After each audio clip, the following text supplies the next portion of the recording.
오늘은 그 예수 그리스도에 대한 신인 교리에 대해서 배우는 것입니다. 그러니까 예수 그리스도는 하나님이시다.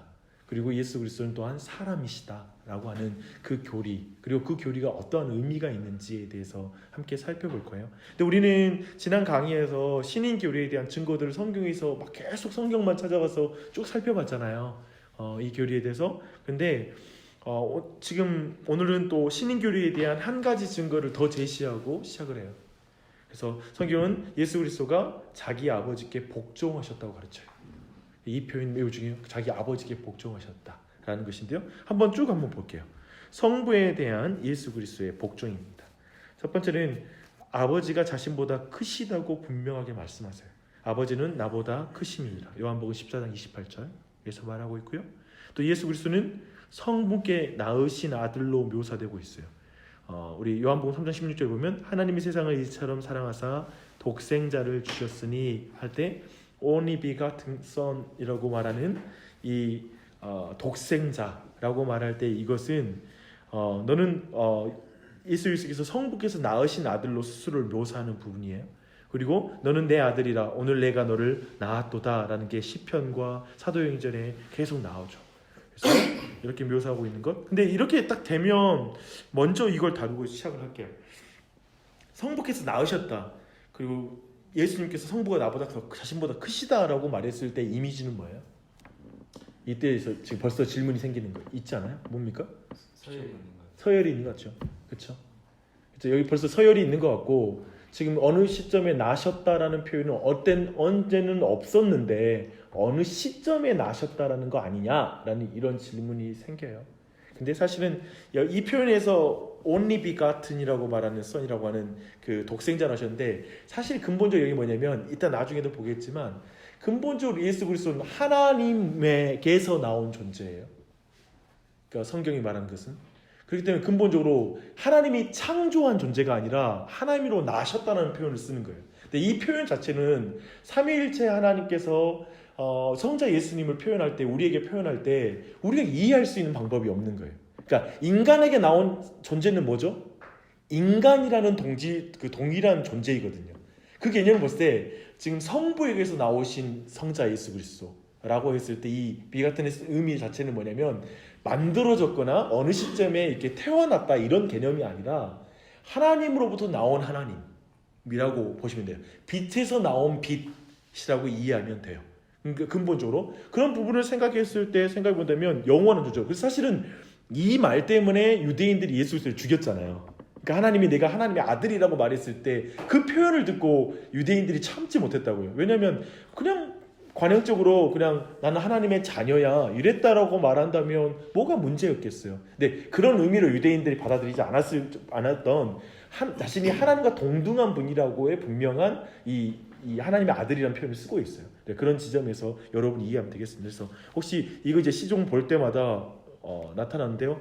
쭉 살펴보겠지만 서열이 있는 것처럼 표현된 모든 것은 삼위일체 하나님 사이에 완전한 서로에 대한 순종과 헌신 그리고 자기 중심적인 게 아니라 삼위일체 사이에서 철저하게 서로를 위하는 그러니까 철저히 이게 있어요. 그러니까 서로에게 자신을 주는 거예요. 그래서 성령 하나님이 거룩한 수주법이라는 말을 하잖아요. 성령 하나님이 드러내지 않아요. 오직 예수 그리스도를 기억나게 하는 사역을 해요. 지금도 실제로 그래서 성령님이 돋보이고 이렇게 튀는 그런 것들로 성경은 설명하고 있잖아요. 네, 어서 오세요. 믿으시면 돼요. 그냥 들어오시면 돼요. 네, 어서 오세요. 저 굉장히 그 부분이 중요하죠. 그러니까 저는 이런 표현들 성경 쭉 보면서 아무튼 그런 생각 많이 했었어요. 계속 서열을 나누는 것 같고 막 하는 오늘 내용 쭉 보면 되게 많아요. 이제 그 성자와 그래서 지금 매우 중요한 지점을 제가 지금 언급하고 시작합니다. 안녕하세요. 반갑습니다. 안녕하세요. 네. 못 보신 건가요? 네. 저도 못 어떻게 네. 와보셨어요? 네, 잘하셨어요. 오늘 저희는 교리 공부예요. 네, 수요 모임이. 네. 한번 전화 저한테 주시지 않았나요? 옛날에 한번 그랬어요? 그랬어요. 반가워요. 대단 좋아. 네, 편안하게 이제 하실게요. 이제 그 전제 가지고 들어가시게요. 다시 들어가겠습니다. 세 번째, 예수님은 아버지 때문에 혹은 아버지로 말미암아 산다고 말씀하세요. 그래서 살아계신 아버지께서 나를 보내심에 내가 아버지로 말미암아 사는 것 같이 나를 먹는 그 사람도 나로 말미암아 살리라 라고 이렇게 표현하고 있습니다. 그렇죠? 굉장히 하나님께 의존돼 있다라는 표현을 쓰는 거예요. 그렇죠? 아까 말한 것처럼 이것은 서열에 있어서의 더 능력 있는 자에게 의존이 아니라 삼위일체 하나님 사이에서는 철저히 서로에게 의존하세요. 서로에게 철저히 의존하는 거예요. 그런 의미를 받아들이시면 됩니다. 네 번째, 자신이 아버지에게 보내심을 받았다고 말씀하셨다. 나를 보내신 이의 뜻은 내게 주신 자 중에 내가 하나도 잃어버리지 아니하고 나를 보내신 이가 나와 함께 하시도다라고 말씀하고 있죠. 성자는 성부 하나님으로부터 보냄을 받은 자이시죠. 이 보낼 때 또 문제가 생겨요. 보내는 분이 더 큰 분이고 보냄 받은 분이 작은 분이 아니냐라는 또 질문이 생기는 거예요. 그렇지 않다는 거예요. 지금 이 개념에서 제가 아까 지금 설명드렸던 내용부터 계속 생각해 보시면 됩니다. 또한 자신이 행해야 할 일을 아버지께로부터 명령받았다고 말씀하신다. 이 계명은 내가 아버지에게서 받았노라. 여섯 번째, 자신이 가진 모든 권세는 아버지가 주신 것이라고 말씀하셨다. 아버지께서 자기 속에 생명이 있음 같이 아들에게도 생명을 주어 그 속에 있게 하셨고 또 인자됨으로 말미암아 심판하는 권세를 주셨느니라. 그렇죠? 그 마지막 날에 예수님께서 무슨 권세를 가지고 오시죠? 심판하시는 권세를 가지고 오세요. 그리고 지금도 하늘과 땅의 모든 권세를 내게 주셨으니 내가 너희를 파송할 때 이젠 그 말씀하잖아. 이미 하나님이 자기의 모든 권세를 주셨다고. 그런 지점들, 그런 권한을 주셨어요.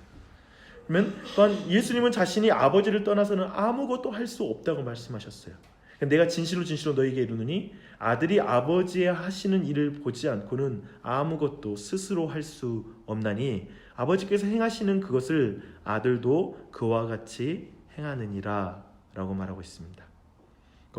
이것도 아버지 떠나면 아무것도 할 수 없다라는 이런 표현, 또 이것도 마찬가지 느낌이 들죠. 그렇죠? 근데 삼위일체 하나님은 한 분이시라서 그분은 완전히 그분이 한 분의 일체이기 때문에 그 떨어지는 걸 상상할 수 없어요. 그 분리되는 걸 상상할 수 없는 거예요.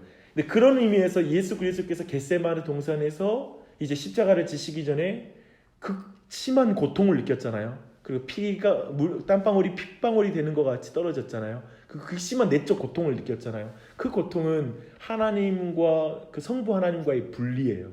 곧 십자가 위에서 당하는 분리, 죄로 말미암는 그 분리를 말할 때 고통을 말하는 거예요. 그러니까 그런 의미에서는 아버지 없이는 아무것도 할 수 없다는 이런 표현을 쓰고 계시는 것이죠. 그리고 자신의 메시지를 아버지로부터 받았다고 말씀하신다. 동일하게 내가 그에게 들은 그것을 세상에 말하노라. 내가 스스로 아무것도 하지 아니하고 오직 아버지께서 가르치신 대로 이런 것을 말하는 줄로 알리라. 내가 너에게 말하는 말은 스스로 하는 것이 아니라 라고 말하고 있어요. 철저하게 하나님의 말씀대로 행하고 있다라고 말씀을 강조하는 것이죠. 성자의 사역이에요. 성령님의 사역은 뭐죠? 철저하게 그리스도께서 제자들에게 하신 말씀을 생각나게 하시는 거예요. 철저하게 그리스도의 영이라고 불려요. 성령 하나님은. 이 또한 또 철저하게 성령님이 마치 예수 그리스도께 속한 분으로 그분의 어떤 수종드는 자로 표현을 하는 거예요. 그래서 철저하게 성경은 사실은 성령이 드러나지 않아요. 이걸 제가 아까 말씀드린 것처럼 거룩한 수줍음이라고 표현해요. 그래서 철저히 성령의 사역은 성자 하나님의 사역을 더욱더 영화롭게 하고 성자 하나님이 이루신 공로를 우리 각자에게 적용시켜 주는데 성령님이 일하세요. 깨닫게 해주시고 그걸 느끼게 해주신 일에 성령님이 사용되세요. 이런 모든 것도 동일하게 순종한다는 느낌을 받았기 때문에 더 낮은 존재다라는 느낌을 가져서는 안 된다는 거예요. 첫째, 이것은 서로의 성부 하나님의 대표성을 인정하면서 우리에게 설명되어지는 삼위일체 하나님의 모습이에요. 그래서 이해할 필요가 있습니다. 또한 예수님은 자신이 행하신 일에 대해서 같은 말을 하셨다. 아버지께서 내 안에 계셔서 그의 이 일을 하시는 것이다. 아버지께서 내게 하라고 주신 일을 내가 이루어 라고 표현합니다. 그리고 주님의 나라는 아버지가 맡기신 것이라고 말씀하셨다. 내 아버지께서 나라를 내게 맡기신 것 같이 나도 너희에게 맡겨 라고 표현하고 있습니다. 또 사명도 관련되죠. 종말에 예수님이 나라를 아버지께 맡기실 것이며 고린도전서 말씀이거든요. 하나님이 만유의 주로 만유 안에 계시도록 하기 위하여 아버지께 복종하실 것이라고 말씀하세요.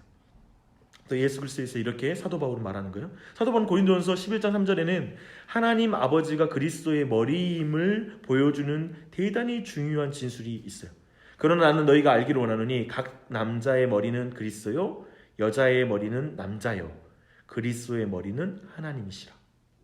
어때요? 근데 여러분 기억할 게 뭐냐면 여기서 순서 봐봐요. 각 남자의 머리는 그리스도요 여자의 머리는 남자요 그리스도의 머리는 하나님이시다. 이렇게 말하면 어떤 순서가 느낌을 받아요? 또 아까 말한 것처럼 하나님이 머리잖아. 예수님은 그러면 몸이잖아. 이렇게 하면 또 두서가 있어 보이죠. 이렇게 뭔가 서열이 있어 보여요. 근데 생각해봐요. 여자와 남자가 결혼을 하잖아요. 부모를 떠나 한 몸을 이루잖아요. 사실 남자와 여자의 결혼은 그리고 성관계는 철저하게 둘의 인격이잖아요. 남자와 여성이라는 두 가지의 존재가 하나가 되는 것을 가리키는 거예요. 사실은 결혼에 나타나는 이런 특징은 삼위일체 하나님을 드러내도록 결혼이 고안됐어요. 즉 남자의 몸에서 여자를 꺼내잖아요. 그것 자체도 한 몸에서 출발한 두 가지의 존재를 성경은 말하고 있지 둘을 만들어 놓고 하나가 되라는 명령이 아닌 거예요. 하나로부터 출발한 둘이 부부관계를 통하여 하나가 되는 것, 이 모든 건 삼위일체 하나님을 가리키고 있어요. 철저히 그런 특징을 가지고 있죠. 그런 의미를 볼 때 여기서 남자의 머리, 여자의 머리가 남자다 했을 때 남자가 여자보다 더 위에 있는 존재라는 개념이 아니라는 거예요. 그렇죠? 동일하게 하나님, 예수님의 머리가 하나님이라는 표현도 누가 위에 있다는 게 아니에요. 도리어 이것은 정말 그 아름다운 질서와 그리고 그 안에서 어떤 은사적인 위치라는 것들을 더욱더 알 필요가 있습니다. 한 분이십니다. 또한 13번째, 예수님이 우리를 하나님께로 인도하는 것이 자신의 일이자 임무라고 끊임없이 말씀하셨다. 많은 아들들을 이끌어 영광에 들어가게 하는 일, 유다는 능히 너희를 보호하사 거침이 없게 하시고 너희로 그 영광 앞에 흠이 없이 기쁨으로 서게 하실 이라고 예수 그리스도를 가리키고 있어요. 그래서 예수 그리스도의 사역이죠. 근데 이 모든 것이 지금 오롯이 성육신하신 주님에게만 해당되는 사실을 명심할 필요가 있습니다. 이 내용이 모두 성육신하신 예수 그리스도께 주신 말씀이에요. 그래서 이 중 어느 항목도 주님의 탄생 전, 성육신하기 전의 상태에 대한 설명이 아니에요. 이건 굉장히 매우 중요한 구분입니다. 그러니까 지금 위에서 말했던 13번째 있잖아요. 13가지의 이 모든 내용이 성자 예수님의 사역에서 할 때에 드러나는 특징이에요. 이 땅에 사시는 동안에. 그 지점이란 걸 기억할 필요가 있어요. 그러면 그 다음 대로 넘어가 볼게요. 그러면 이제 신인 교리를 좀 다뤄볼 텐데요. 다시 한번 말합니다. 역사 속에 2000여 년 전에 인간의 몸으로 이 땅에 오신 예수 그리스도라는 유대의 청년이 하나님이에요. 근데 또 인간이에요. 믿으십니까? 예. 어때요? 이거 지금 막 쉽게 믿어지면 진짜 그게 이상한 일이긴 해요. 너무나 어려운 문제예요. 이걸 이해하고 이걸 믿는다는 건 정말 상상할 수 없는 믿음인 것이죠. 그렇죠? 근데 한번 생각해 보면 한번 지금까지 쭉 사실은 증거를 계속 모았거든요. 성경 안에서 예수 그리스도가 하나님이신 거가 아들이신 거에 대해서 살펴봤거든요. 근데 한번 교리 정리해 볼 필요가 있습니다. 우리는 그리스도가 참으로 하나님이실 뿐 아니라 참으로 인간이시라는 두 가지 모두 그것도 올바르게 주장하는데 굉장히 주의를 기울여야 돼요. 두 가지 모두를 강조해야 돼요. 둘 중에 어느 것도 양보할 수 없어요. 그리고 바르게 강조해야 돼요. 네, 사실 이게 기독교 역사를 생각해 보면 예수 그리스도가 죽으시고 제자들이 활동할 때부터 초기에 기독론이라고 불리는 것이 교리적으로는 가장 먼저 정리가 됐어요. 기독론은 뭐냐면 제가 말했잖아요. 그리스도론이에요. 근데 이 그리스도론이 가장 먼저 정리가 되었어야 됐어요. 왜냐하면 지금 갑자기 유대에서 나오는 어느 한 세력이 일단의 무리들이 사람이었던 사람이 하나님이라고 주장하면서 지금 종교를 확산시키고 있잖아요. 그러면 사람들에게 기본적인 생기는 질문이 당연히 있겠죠. 왜냐하면 그런 걸 본 적이 없잖아요. 사람이면서 하나님인 존재. 이건 뭐 신화 속에 있었던 것이지. 그런 개념인데 그런 의미에서 볼 때 예수 그리스도는 누구냐라는 질문이 계속 나왔고 특별히 3세기 4세기의 그리스도인들이 예수 그리스도의 이 인격에 대한 교리를 내용으로 논쟁하느라고요. 많은 시간을 보냈어요. 온갖 이단들이 침투해서 예수 그리스도가 정말 하나님이시냐라는 이거에 대해서 질문하고 그걸로 치열하게 싸웠어요. 그래서 이단이 굉장히 많이 나왔어요. 그래서 여러 차례 공의회가 나왔어요. 공의회라는 건 뭐냐면 그 당시에 초대교회는 여러분 계속 거기 보실 필요가 없는데 저를 보셔도 됩니다. 그러니까 초대교회를 딱 보면은 제일 먼저는 예루살렘 교회가 가장 강력했죠. 그렇죠? 그 다음에는 안디옥이라는 지역의 안디옥 교회가 하나의 거대한 교회의 중심지가 됐어요. 그 다음에는 북아프리카의 알렉산드리아 지역 쪽이 이제 거대한 교회가 힘있게 그쪽으로 나갔어요. 그 다음에 로마 교회. 하면 크게는 이 네 가지 지역에서 기독교가 초기에 굉장히 힘있게 시작을 했어요. 근데 이 네 지역 모두에서 공이 예수 그리스도가 어떻게 하나님이시냐 그리고 어떻게 인간이냐라는 이 주제에 대한 교리적인 공격과 이단들이 어마어마하게 발생했어요. 그러니까 발생했을 때 우리의 믿음의 선조들은 어떻게 했냐면 어느 한 지역 쪽은 그 예수 그리스도에 대한 이해가 조금 달라버리는 거예요. 그쪽은 어떤 이단의 영향이 굉장히 교회에게 많이 영향을 주는 거예요. 그러다 보니까 이 교리를 바로잡기 위해서 어떻게 모이냐면 이 모든 사람이 한 군데 모이는 거예요. 이 교회들이 다 모여서 회의를 하는 거예요. 근데 오늘날에 되게 이런 것들을 로마 카톨릭에 대한 굉장한 거부감을 가진 사람 중에 이렇게 사람들이 모여서 회의에서 결정한 것에 대해서 이렇게 보는 경우가 있어요. 뭐냐면 그건 인간들이 만든 교리야. 인간들이 그냥 모여서 인간적으로 생각해가지고 그렇게 말해놓은 것을 우리가 성경도 아닌데 왜 믿어야 돼? 막 이런 식으로 이 공회의 결정에 대해서 무시할 수 있는데요. 사실 그렇게 볼 수 없어요. 정말 이건 어마어마한 일이 뭐냐면 그 당시에 교통이 안 좋은 상황에서 이 많은 사람의 교회의 핵심 지도자와 신학자들이 다 모여서 예수 그리스도가 하나님이신 것과 예수 그리스도가 참된 인간이시라는 교리를 자신들이 정리하기 위해서 이단들과 싸우려고 얼마나 열심을 냈는지 몰라요. 생각해 보십시다. 한 사람이 성령의 인도하심을 받는다고 주장하는 것이 더욱더 신뢰가 갑니까? 정말 주님의 믿음의 사람들이 수백 명이 모여서 성령님의 인도하심을 구하며 뭔가를 결정하는 게 더 신뢰가 갑니까? 저는 후자라고 믿어요. 저는 어떤 한 사람이 나와서 나 성령의 인도함 받아요. 나 성령님이 내게 이런 말씀하셨어요. 우리 교회는 이렇게 돼야 돼요. 한다는 그 말보다 이건 매우 주관적이잖아요. 그것이 진짜 그런 건지 아닌지 우리가 어떻게 알 수 있겠어요. 그런 것보다 더욱더 교회 안에 하나님이 주시는 마음, 교회를 인도하시는 하나님의 그 이끄심을 느끼는 게 더욱더 온전하다고 저는 믿습니다.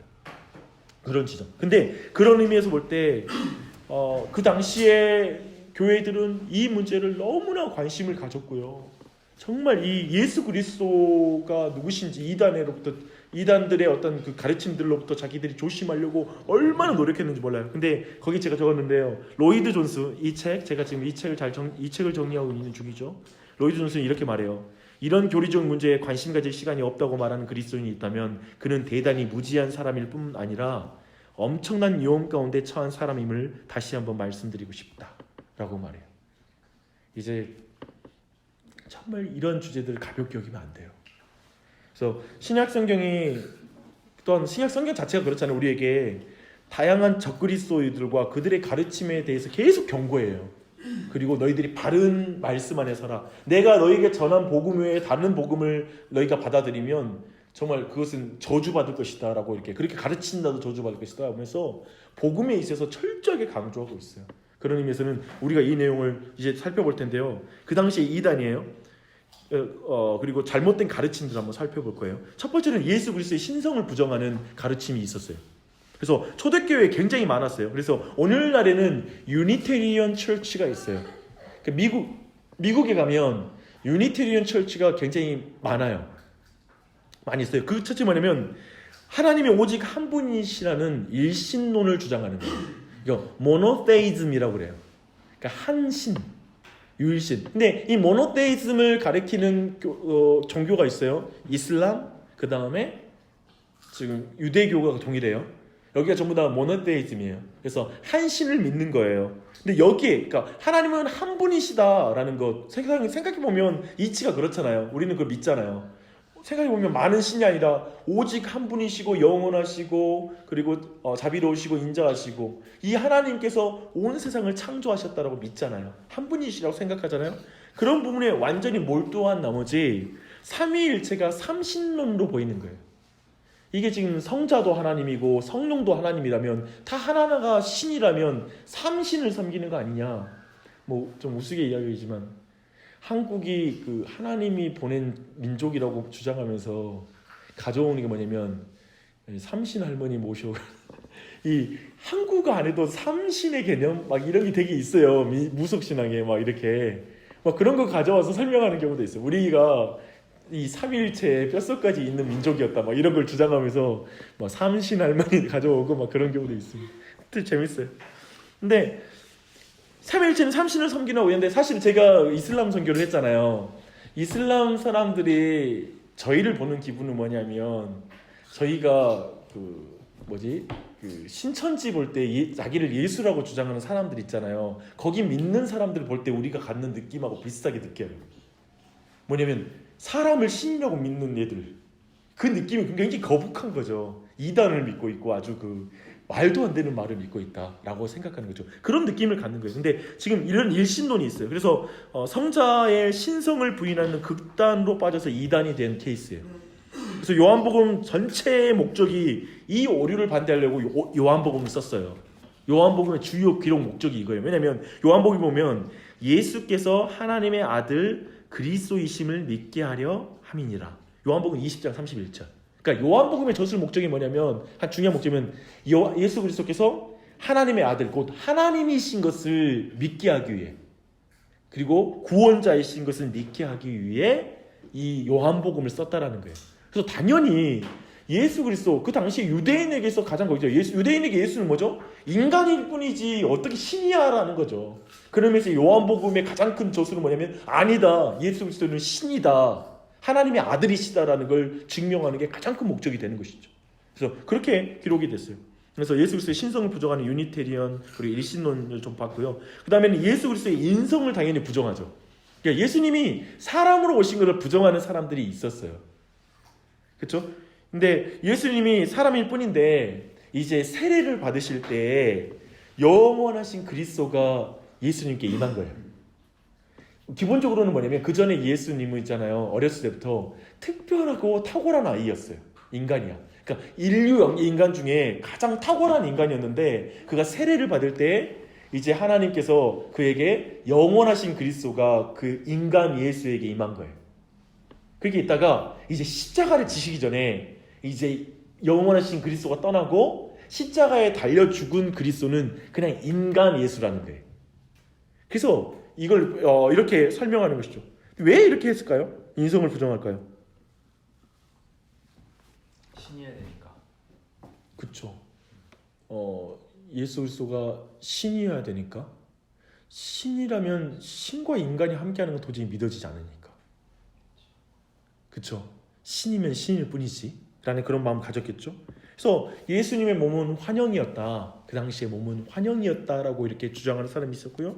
영원하신 그리스도와 인간 예수를 구분해요. 잘 봐봐요. 방금 전에 말했죠. 영원하신 그리스도와 인간 예수를 구분을 시켜요. 그래서 영원하신 그리스도가 세례받을 때 잠깐 같이 있다가 십자가 지기 전에는 영원하신 그리스도는 떠나고 인간 예수가 십자가에 달려 죽었다. 이런 식으로 설명하는 거예요. 그러니까 자꾸 신성을 가신 예수 그리스도께서 미천한 인간이 되는 거에 대해서 그래서 아기 예수로 오는 거에 도저히 못 믿는 거예요. 그러니까 크리스마스 때 오신 예수 그리스도가 지성적으로나 뭐 하느라 많이 부족할 거 아니에요. 인간의 인성을 가지고 와 있으니까요. 생각하면 그 예수로 오는 걸 믿어지지 않는 거예요. 어떻게 신이 인간의 그 아기 모습으로 올 수 있는 거예요.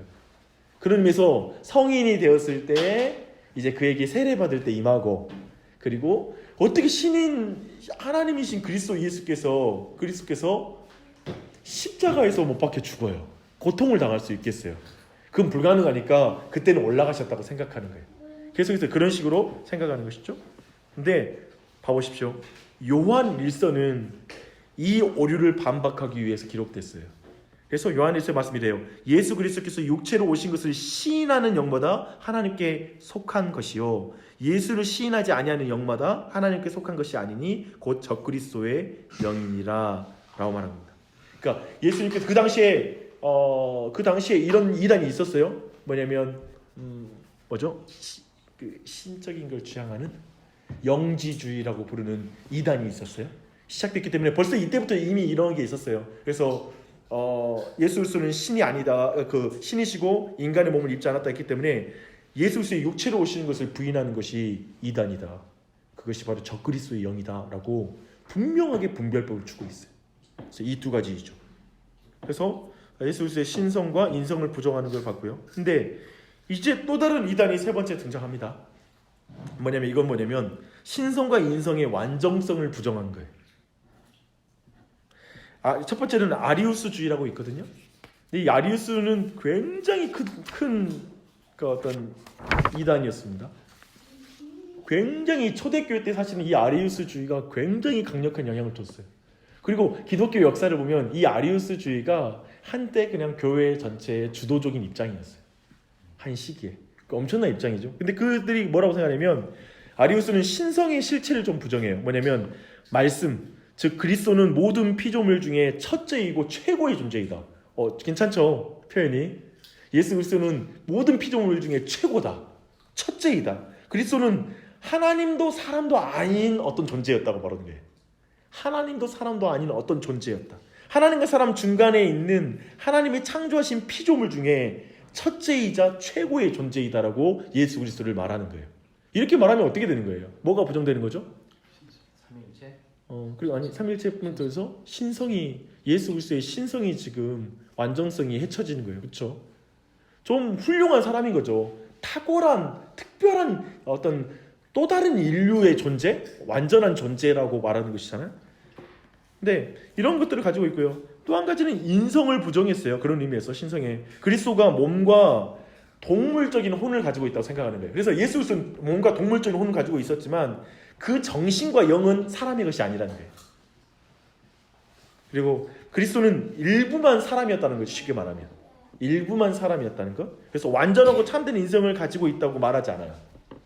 이런 의미에서 이런 것을 가지고 있는 이게 바로 아리우스주의였어요. 그러니까 신성의 완전성과 인성의 완전성을 부정하는 것이죠. 그러니까 이게 예수 그리스도에 대한 지식. 근데 이 이단들이 있었고요. 또 이 이단과 함께 우리나라와도 관련이 있는 이단이 나옵니다. 예수 그리스도의 위격의 단일성을 부정하는 네스토리우스파라는 이단이에요. 이 네스토리우스가 나중에 이단으로 판정받고 중국으로 가요. 그래서 경교가 만들어져요. 경교라는 교가 중국에 있고 그 경교가 나중에 신라까지 들어와요. 그래서 신라의 유적지에 가보면 십자가 이런 것들이 있어요. 실제로 경교가 한국까지 전래되었다라고 이것은 이제 고고학적으로 이미 발견이 된 거예요. 그 전래. 그래서 근데 이 경교 이 네스토리우스가 여기까지 들어온 거예요. 계속해서 이전해서. 근데 이걸 동방으로 펼쳐진 정말 굉장히 선교가 강력했어요. 이 교파의 특징이 뭐냐면 굉장히 선교를 열심히 했던 그런 파기도 해요. 근데 이들은 뭐라고 생각하냐면 예수 그리스도의 위격의 단일성을 부정으로 인성에 대해 잘못된 가르침을 전파한 무리들이었다. 좀 어려워요. 뭐냐면 예수님께는 두 개의 본성이 있다는 거예요. 근데 두 개의 본성이 뭐냐면 하나님이자 사람이잖아요. 두 개의 본성이 있는 거예요. 신성과 인성이 있는 거예요. 근데 예수 그리스도의 그 인격 자체가 두 개의 인격이 있다는 거예요. 하나님의 인격과 사람의 인격. 이렇게 되면 어떻게 되냐면 한 사람이 존재 안에 어떨 때는 하나님을 사용하는 거예요. 하나님의 인격으로. 어떨 때는 인간의 인격으로 일하는 거예요. 그러니까 쉽게 말하면 자아분열이에요. 그러니까 한 인격 안에 신성과 인성을 가지면 이게 굉장히 건전한 교리인데 두 개의 인격을 가지고 있었다는 거예요. 자기 안에. 그러니까 두 주인이 두 생각이 있는 거죠. 그죠? 인간적인 생각과 신적인 생각이 같이 있는 것이죠. 그럼 어떻게 될까요? 여러분 그런 거 보셨어요? 예수 그리스도에 대해서 신성과 이런 걸 부정하는 영화들이 많이 나왔어요. 그 중에 무슨 말이면 예수 그리스도의 유혹인가? 그리스도의 유혹인가? 그래서 아무튼 여차해서 결국은 막달라 마리아와 아무튼 애기 낳고 막 이렇게 하는 뭐 이런 식으로 영화가 막장으로 흐르는. 그러니까 예수 그리스도 성욕을 가지고 있었고 뭐 그런 것 가운데 여성을 대했을 것이다라는 걸 추정하는 거죠. 그렇게 보는 거예요. 근데 예를 들면 거기서 보면 두 가지의 인격이 싸우는 거예요. 예를 들면 그런 영화에서 그려진 모습은 어떤 신적인 마음과 인간적인 육체의 욕구가 같이 부딪히는 것으로. 이런 식으로 그려지는 것은 전적으로 약간의 네스트리우스적인 이해 이런 것이다라고 볼 수 있어요. 그래서 이런 걸 너무 강조하면 두 가지 인격, 그러니까 이 인격도 되게 좋은 마음은 있어요. 아까 봤던 네스토리우스는 뭐냐면 하나님이 한 분이다라는 걸 강조하니까 예수 그리스도의 신성을 부정하는 거예요. 아까 말했던 신성을 부정하는 사람들은 하나님이 한 분이시다는 걸 강조하다 보니까 이제 세 분은 아니다라고 이렇게 막 주장하는 것으로 가는 거고 삼위일체를 부족하는 거고, 이거 뭐냐면 예수 그리스도가 신성과 인성을 가지고 있어. 이걸 너무 강조하다 보니까 두 개가 분리가 돼버린 거예요. 이렇게 이해하시면 돼요. 그런 거라는 것. 그래서 하나님과 사람의 두 인격을 가진 분으로 설명하는 것이죠. 근데 이게 이제 네스토리오스파고요. 우리 쭉 살펴봤습니다. 한번 생각해 보시고요. 첫 번째로 뭐였죠? 그리스도의 신성을 부정하는 것, 일신론, 그렇죠? 두 번째, 예수 그리스도의 인성을 부정하는 것 봤고요. 근데 예수 그리스도의 인성을 부정하는데 이제 신성과 인성의 완전성을 부인하는 게 아리우스주의, 그리고 인성을 부정하는 게 예수 그리스도의 인격을 한 인격이 아니라 두 인격을 가지고 있다고 말하는 게 네스토리우스 살펴봤죠. 이제 마지막으로 두 분성이 또 구분된다는 것을 부인하는 자들도 있어요. 방금 말할 때 두 인성이 너무 분격이 돼서 두 인격이라고 말해버렸잖아요. 근데 이것 자체가 구분이 안 돼라고 말하고 혼합된다고 생각하는 주장도 있었어요. 그것도 또 이단이에요. 어려워. 정합하면 이와 같이 잘못된 견해를 가진 사람들이 양극단을 오가면서 서로에게 모순되는 가르침을 내놓는 현상이 벌어진 것은 기이한 일이 아니라는 거예요. 당연히 막 치열하게 이런 식으로 싸웠다는 거예요. 제가 지금 짧게 말씀드렸잖아요. 그래도 지금 이야기할 때 어려워, 그리고 힘드네 라고 잠깐 생각할지 모르지만 이거 가지고 수백 년 동안 싸웠다고 생각하시면 우리가 지금 너무 짧게 봤고 너무 터프하게 지금 넘어가고 있다는 생각을 가지고 접근했으면 좋겠어요. 근데 네스토리우스는 아까 봤던 우리는 신적인 것과 인간적인 것을 구분해야 합니다. 그래서 예수 그리스도가 두 개의 인격을 가진 분이라고 말할 지경에 이뤘다면 그 반대는 그들은 신적인 것과 인간적인 걸 구분하지 않고 한데 섞어버리는 것.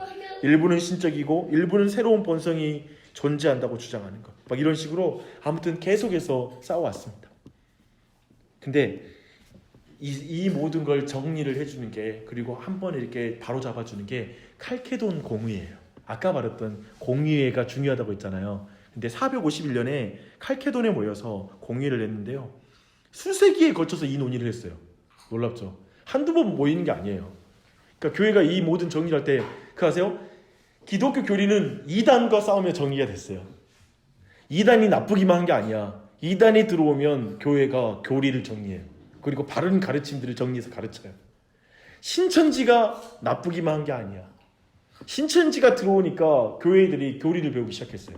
그래서 사실은 최근에 와서 한국교회에 일어난 흐름이 뭐냐면 교리 공부예요. 뭐냐면 기독교인들이 10년, 20년 모태신앙 막 하면서 신앙생활 하는데 신천지하고 성경 이야기하는데 전혀 틀린 걸 발견을 못하는 거예요. 그러면서 사람들이, 목사님들부터 이젠 깊이 반성이 시작됐어요. 뭐냐면 내가 무슨 목회를 했나? 도대체 내가 교회에서 뭘 가르쳤나? 이런 반성이 교회마다 시작된 거죠. 그래서 교회들이 교리에 대한 관심을 갖고 있고요. 20대, 30대가 의외로 교리 공부에 대해서 관심을 가지고 있어요. 그리고 그런 공부들을 원해요. 사실 우리 교회도 이걸 하고 있지만 많은 사람들이 관심을 갖고 있기도 해요. 그래서 그런 사실을 기억하면서 한번 보시게요. 근데 여기에서 이제 쭉 읽어볼게요. 이제까지 내용 나눴던 이야기들 보면 뭐냐면, 사실 이 내용은 예수 그리스도의 신성과 인성을 막 정의한다라기보다는 뭐가 틀렸다, 난 이건 아니야, 이것이야, 이렇게 뭔가 반대하는 것들을 밝힘으로 자기가 가진 입장을 설명하는 식이에요. 그거 아세요? 하나님을 설명할 때 지난번에 말했잖아요. 부정사로 하나님을 설명해요. 하나님은 이런 분이야 그러면 되게 작아지는 거거든요. 쉽게 말하면 하나님은 이런 분이야 하면 우리가 이해하고 있는 하나님이 이 정도거든요. 작아져요. 근데 이렇게 어렵게 말하면 하나님은 이 정도가 아니야 라고 말하면 하나님이 얼마나 크신지가 이해되죠. 부정이라는 건 그거예요. 이건 아니야 할 때 많은 부분이 또 열려서 이해가 되는 것이죠. 근데 그런 내용으로 한번 쭉 봐볼게요. 우리 주님은 참 하나님이자 참 사람으로서 온당한 영혼과 육체를 가지고 계시며 신성에 있어서는 성부와 동질이시고 인성에 있어서는 우리와 동질이시다. 그는 모든 일에 우리와 한결같으시되 죄는 없으시다. 신성을 따라서는 만세 전에 하나님 아버지에게서 나셨으며, 왜 만세 전일까요? 영원 속에서 태어나셨다는 거예요. 그래서 영원한 분이라는 거예요. 어느 시점에 태어났으면 피조된 존재잖아요. 그래서 여기 표현에 다 그런 표현이 들어 있습니다. 인성을 따라서는 이 모든 날 마지막에 우리와 우리의 구원을 위해 하나님의 어머니인 동정녀 마리아에게서 나셨다. 이 표현 독특하죠? 그는 한 분이신 그리스도시요 아들이시요 주님이시요 독생자이시다. 그는 혼합되지도 않고 변하지도 않고 나누어지지도 않는 두 본성을 가지신 분이시다. 연합으로 인해 두 본성의 구분이 사라지는 것은 결코 아니며 오히려 한 인격, 한 존재 안에서 각각의 본성이 보존된 채로 동시에 존재하고 있다. 두 본성은 분열되거나 두 인격으로 나누어지는 것이 아니라 오직 한 분이시며 동일하신 아들, 독생자, 하나님, 말씀, 주 예수 그리스도가 계실 뿐이다. 네, 이렇게 칼케돈 고린에서 정리를 했어요. 근데 이 정리가 사실은 그 이후에 지금까지 그렇게 바뀌지 않았어요. 놀랍게도 우리가 생각할 때 신학이 21세기 오면 더 발전될 것 같죠. 그리고 더 인간의 지성사가 더 화려하게 꽃필 것 같죠. 아니요. 5세기 때 이미 451년에 나온 성명선거예요. 네, 이 안에 근본적으로 이 신조가 한 인격, 즉 두 가지 본성, 즉 신성과 인성이 한 인격 안에 연합되어 있다. 둘은 섞이지 않는다. 신성과 인성이 섞이지 않는다. 또 융합되지 않는다. 그리고 구분된 채 남아있는 두 본성을 가지신 하나님이자 사람이신 분을 강조하고 있는 거예요.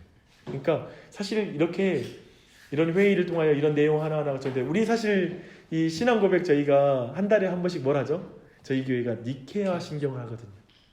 근데 니케아 신경은 또 이 내용과 함께 좀 더 이렇게 풍성하게 잘 나타나 있어요. 그 삼위일체 사이의 관계성을 자세하게 설명한 게 니케아 신경이에요. 근데 여기서는 뭐죠? 칼케도는 예수 그리스도의 신성과 인성에 대한 내용인 거예요. 그러니까 계속 이렇게 공유회에서 그때의 중요한 어떤 이단의 이슈를 다루면서 봐봐요. 여러분은 지금 뭐냐면 이걸 딱 배우면서 두 가지의 감정이 느껴지는 거야. 한 가지의 감정은 뭐냐면 전혀 모르겠고 전혀 너무 모든 게 생소하고 이런 게 도대체 내 신앙과 무슨 유익이 있을까라는 약간의 그런 마음이 있을 수 있어요. 근데 기억할 건 뭐냐면 여러분이 성경을 알고 성경 안에서 예수 그리스도가 누군지 자세히 알면 알수록 우리 안에 구원을 받은 기쁨이 더 풍성해지고, 그리고 예수 그리스도를 찬양할 때 그 찬양이 풍성해져요. 그리고 예수 그리스도로 말미암는 은혜가 더욱더 강해져요. 저는 이것을 경험하고 믿습니다. 그래서 그런 부분으로 보시면 좋겠습니다. 근데 이제 마지막으로 이 내용이 다뤄질 때 아마도 내가 이걸 지금 공부하는데 왜 이렇게 예수님이 참 하나님이신 것과 참 인간인 게 강조돼야 되지? 라고 하는 질문에 대한 답이 지금부터 시작돼요. 첫 번째 뭐냐면 죄에 대한 벌을 경험하기 위해 반드시 인성이 필요해요. 예수님은 반드시 사람으로 오셔야 돼요. 왜냐면 이 문제로 지금까지 이렇게 논쟁한 이유가 있어요. 그 당시도 끝까지 사도 요한이 그의 서신서를 통해서 그리스도께서 육체로 오셨다는 걸 계속 강조해야 되고 이걸 디펜스해야 되는 이유가 있어요. 인성을 주장해야 되는 이유는 사람이 죄를 범한 이후에 그 벌이 사람의 본성이 지워져야 되기 때문에 그래요. 인간이 죄를 지으면 그 인간이 죽어야 된다는 게 성경의 가르침이에요. 사람이 죄를 지으면 그 사람은 반드시 죽어야 돼요. 여러분 이거 믿으십니까? 이것까지 믿어야 돼요. 그렇죠? 이거 믿어야 돼요. 내가 죄를 지으면 나는 내 죄 때문에 반드시 죽어야 돼요. 이것이 성경이 가르치는 가르침이에요. 근데 이 인간의 벌을 짊어지기 위해 예수님이 사람이 되셔야 했던 거예요. 기독교는 철저히 강조해요. 사람이 죄를 범하면 반드시 그 사람은 하나님 앞에 벌을 받고 반드시 죽음의 형벌을 받습니다. 근데 그리스도인들이 다른 게 뭐냐면 여러분 그리스도인이 심판 받았습니까? 안 받았습니까? 그리스도인이 심판 받았어요. 그리스도인은 행위로 심판 받습니까? 안 받습니까?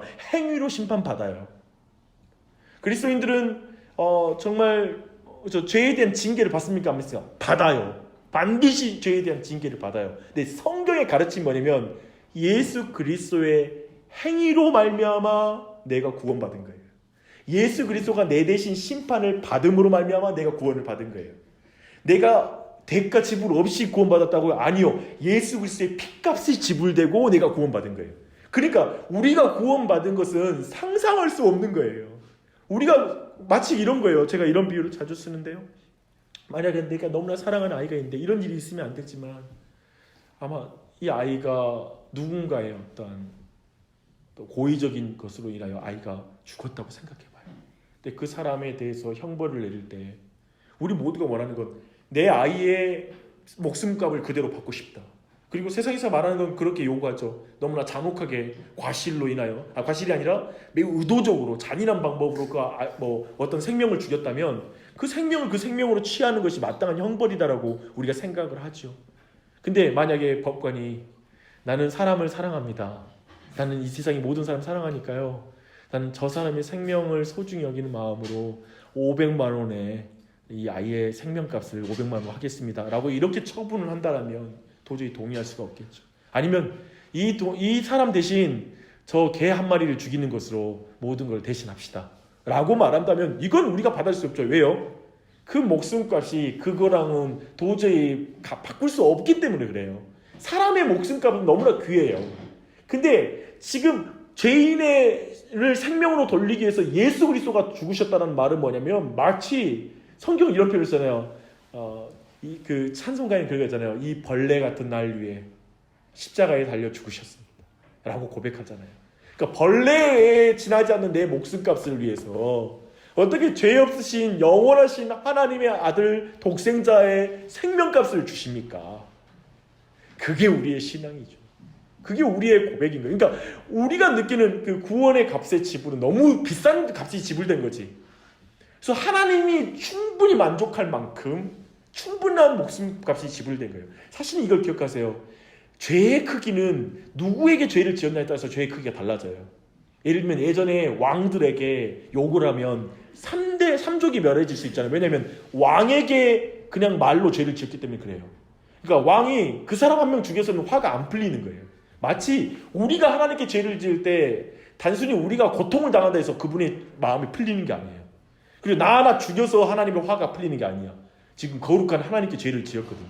근데 그 화나에 있고 진노하신 하나님을 만족시키는 목숨값 그리고 그 죄에 대한 대가 지불은 예수 그리스도밖에 없는 거예요. 그러니까 예수 그리스도는 하나님의 그 진노를 충분히 만족시키는 대속제물이 되신 것이죠. 이게 성경이 주장하는 거예요. 오직 그러니까 내가 죽는다고 해서 하나님 앞에 그분의 나를 향한 내가 죄인을 향한 진노를 만족시킬 수가 없는 거예요. 그런 거 있잖아요. 여러분 그거 기억나? 저는 얘들 키우다가 그래요. 근데 요즘 우리 아들하고 밤마다 싸우고 얘가 내 마음을 상하게 해요. 근데 요즘 내가 이런 말을 해요. 제가 이 말할 때도 참 내가 하나님 마음 느껴졌는데 얘가 타고 나서 얘는 어떠냐면 그냥 너무 쉽게 아빠 잘못했어요. 죄송해요. 막 그래요.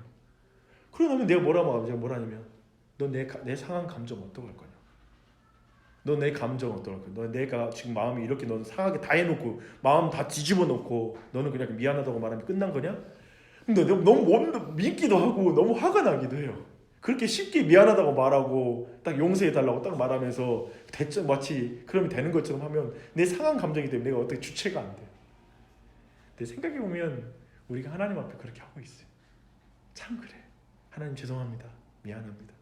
하나님 마음 다 상하게 해놓고 그러는 거예요.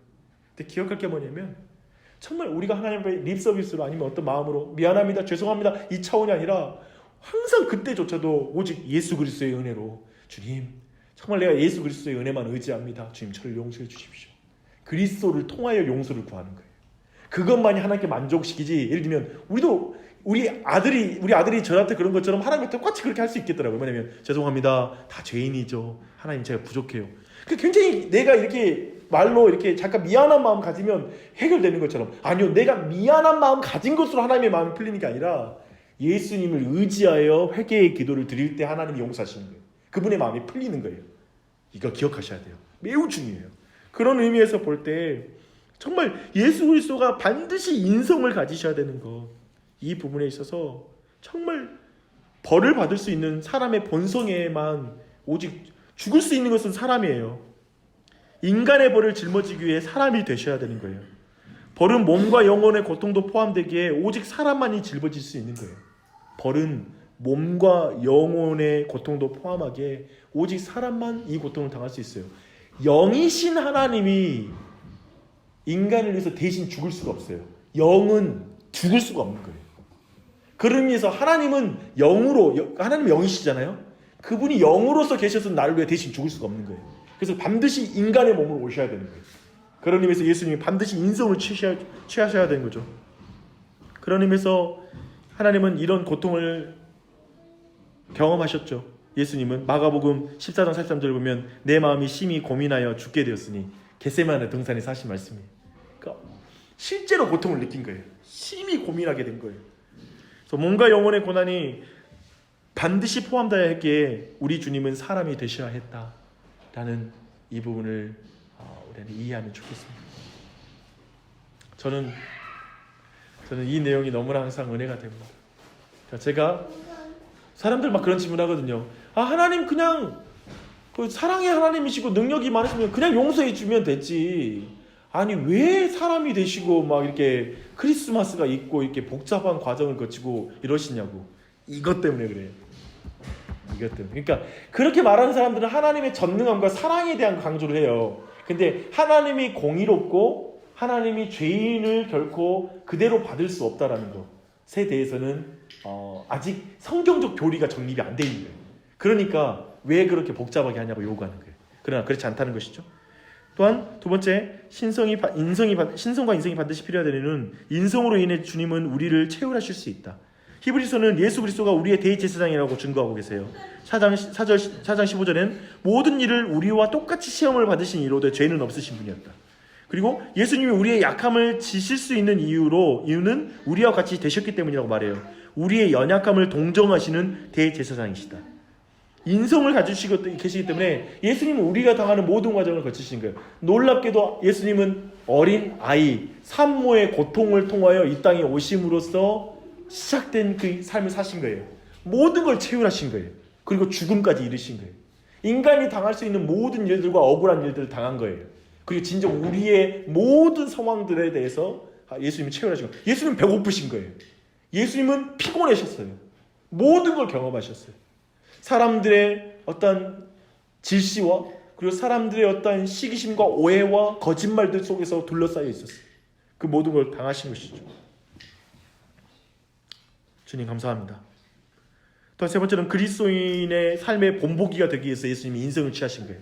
그래서 성경 여러 차례 예수 그리스도인의 본보기가 되신다고 예수님이 말씀하고 있어요. 죄를 범하지 아니하시고 그 입에 거짓도 없으시며 욕을 당하시되 맞대어 욕하지 아니하시고 고난을 당하시되 위협하지 아니하신 예수 그리스도를 우리가 본받아야 되는 것이죠. 철저히 예수 그리스도의 이 땅에 인성을 취하심은 우리를 본받게 하기 위해서 그렇게 하셨습니다.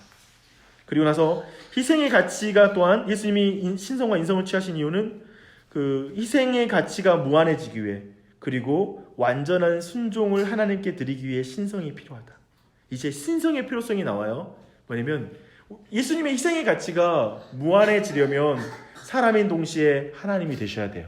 봐봐요. 2000년 전에 고대 근동에 살고 있었던 이스라엘 땅에 살고 있던 한 젊은이의 죽음이 2000년 후에 한국에 살고 있는 나와 무슨 상관이 있는가? 시간과 공간, 인종, 그리고 지리적인 차이점을 가지고 있는 그리고 인격과 인격이 분리되어 있고 예수의 인격과 나는 분명히 떨어진 존재인데 도대체 그가 나와 무슨 상관이 있는가라는 질문을 했을 때 그가 신성을 취하지 않은 인간에 지나지 않는다면 그가 죽던 말던 어떠한 죽음을 죽던 나와는 상관없다는 거예요. 그쵸? 그래서 친구를 위해서 대신 죽는 경우는 있죠. 그쵸? 그리고 내 생명 하나 바꿔서 그 생명 바꾸는 경우도 있겠죠. 부모가 자녀를 위해서 자기의 장기를 주거나 해서 이렇게 살려내는 경우에도 이건 한 사람을 향해서 해당되는 거예요. 인간은 그 이상을 뛰어넘을 수 없죠. 그러나 예수 그리스도는 하나님이시기 때문에 그가 십자가에 위해서 이루신 공로는 모든 시대와 인류의 모든 역사와 모든 인종과 모든 것 차이점들을 극복하고 구원을 이루시는 능력이 되시죠. 그렇게 말할 수 있습니다. 신성이죠. 예수님이 실패하지 않고 그 실패의 가능성조차 없이 완전한 순종을 하나님께 바치시기 위해 반드시 하나님이셔야 됐다. 그랬어요. 아담은 타락했어요. 하지만 예수 그리스도는 완전하게 율법에 순종하셨어요. 왜냐하면 하나님이시기 때문에. 만약에 아담의 후손으로 예수님이 오셨다면 당연히 실패했겠죠. 아담은 죄가 없는 상태에서도 말씀 하나를 못 지켰거든요. 그렇다면 그 위에 오는 모든 사람은, 인간은 죄성을 가지고 태어난 존재가 하나님의 말씀을 온전히 지킬 수가 없죠. 그런 존재로 오신 게 아니에요. 예수님은 말씀에 완전히 순종하시기 위해서 하나님으로 이 땅에 오셨습니다. 그걸 우리 모두가 이렇게 알려주고 있죠. 그래서 이러한 내용들로 우리는 이제 예수 그리스도의 인성과 신성을 취하신 그 필요성들을 살펴볼 수 있습니다. 네, 좀 이야기를 좀 마무리를 해야 될 것 같아요. 제가 여기서 좀 마무리를 하는데요. 한 가지만 좀 보시죠. 생각해 보실 때, 네, 예수님께서 이 신인 교리의 핵심이 있어요. 그래서 뭐냐면 우리 한번 말씀 한번 같이 볼까요? 말씀 한번 보는데요. 빌립보서 2장 5절로 8절 볼게요.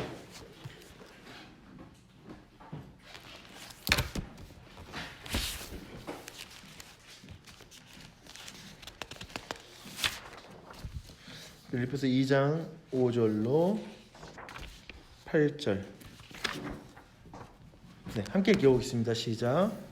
너희 안에 이 마음을 품으라. 곧 그리스도 예수의 마음이니 그는 근본 하나님의 본체시나 그가 분쟁을 취할 것으로 정을 붙여주시고 죽기까지 복종하셨으니 곧 사람이 사사 자기를 낮추시고 죽기까지 복종하셨으니 곧 십자가에 죽으시고 이러므로 하나님이 그를 지극히 높여 그를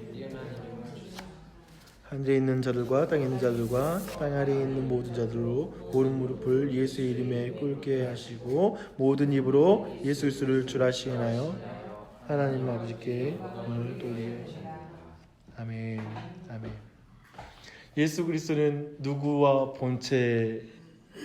본체와 동일한 분이셨죠? 하나님의 본체셨죠. 이 본체란 뜻은 이런 거예요. 낫과 곡괭이가 있어요. 칼이 있어요. 근데 원래 이것의 본체는 금속이에요. 철이에요. 그렇다면 지금 예수 그리스도는 하나님의 본체였어요. 하나님과 본질상 동일한 분이셨어요. 그러나 그가 그걸 취할 것으로 여기지 않았다고 말해요. 이 말은 뭐예요? 예수님이 신성을 버린 게 아니에요. 신성을 버린 게 아니라 오히려 또 자기를 비웠다라는 게 신성을 비워낸 게 아니에요. 그런 의미가 아니에요. 그냥 스스로 그렇게 그 위치에서 영광을 받으시는 것을 집착하지 않으신 거예요. 그 위치에서 마땅히 취할 것을 거두는 것을 취할 수 있는 영광을 받으신 것을 내려놓으시는 거예요. 대신 종의 형체를 가지신 거예요. 이 형체를 지었던 건 인간이 되신 거예요. 인성을 취하신 거예요. 그렇죠? 근데 이 인성을 취하실 때 신성을 버렸다고요? 아니요. 신성을 그대로 가지고 계세요. 하지만 종의 형체를 가져 인성을 취하셔서 이렇게 되신 건 뭐냐면 자기를 낮추시고 죽기까지 복종하심으로 십자가에 죽으시기 위해서 그러신 거예요. 지금까지 나눴던 모든 내용이 이 안에 있죠. 이러므로 하나님이 지극히 높은 이름 위에 그를 두사 땅 아래에 있는 모든 자들로 그 무릎 앞에 예수 그리스도 앞에 무릎 꿇게 하신 것입니다. 하나님 여러분, 하나님이신 예수 그리스도께서 종의 형체를 가지시사 사람들과 같이 되셨으며 사람의 모양으로 나타나셨다. 그렇죠? 영원한 하나님인 동시에 사람도 되셨어요. 그래서 워필드 박사님이 이렇게 말했어요. 세상의 주님이 세상의 종이 되셨습니다. 세상을 다스릴 권리가 있는 분이 순종을 삶의 특성으로 삼으셨습니다. 라고 말합니다. 왜 이렇게 하셨나요? 아멘. 꼭 기억하셨으면 좋겠어요. 예수님께서 신성과 인성을 취하신 예수 그리스도는 오직 우리가 유일하게 구원받을 수 있는 길은 오직 예수 그리스도밖에 없어요. 오직 그 신인이신 예수 그리스도의 대속의 사역으로 말미암아서밖에 우리는 구원 얻을 다른 길이 없어요. 그게 유일한 길이에요. 그렇게 하셨기 때문에 우리는 새로운 성품을 가질 수 있고 주님께 영광 돌릴 수 있는 사람이 되었어요. 참된 사람이시고 참된 하나님이신 이 예수 그리스도를 정말 우리가 믿고 있고 더 알아가는 우리 모두가 되었으면 좋겠습니다. 그 은혜가 여러분에게 모두가 넘치길 바랍니다. 영생은 곧 유일하신 참 하나님과 그가 보내신 자 예수 그리스도를 아는 것이다 라고 요한복음 말하고 있습니다. 그 은혜가 여러분 모두에게 넘치길 바랍니다.